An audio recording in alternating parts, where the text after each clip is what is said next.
Ya, pemirsa, kita beralih ke informasi selanjutnya. Palembang BSP yang diperkuat oleh dua pemain asing dan sejumlah pemain nasional alami kekalahan 3-0 atas tim Surabaya Samator. Dalam laga lanjutan Pro Liga seri akhir putaran kedua, kekalahan tersebut mengancam posisi Palembang BSP untuk lolos ke Final Four.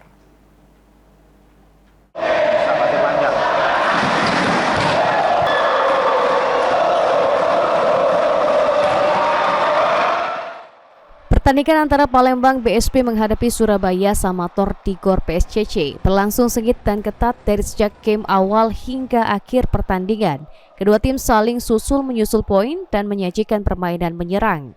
Namun akhirnya Palembang BSP yang dilatih oleh Iwan Dedi Setiawan tidak mampu meraih kemenangan dan akhirnya takluk dengan skor 3-0, yakni 25-23, 25-23, dan 25-20.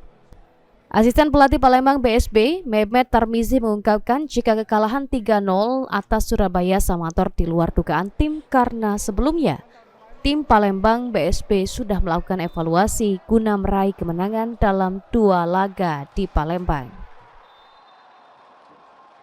Dari sisi pelatih itu semuanya di luar dugaan ya. Karena apa?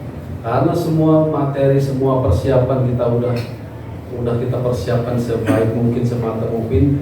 Evaluasi dari hasil pertandingan kemarin waktu di Pontianak menghadapi Lapani dengan skor kita kalah 3-2, semuanya semua kita perbaiki. Kekalahan 3-0 atas Surabaya Samator membuat langkah dari Palembang BSP untuk bisa lolos ke babak Final Four cukup berat. Pasalnya, Palembang BSP wajib menang saat menghadapi Jakarta Garuda Jaya pada hari Minggu mendatang. Tim Liputan PAL TV.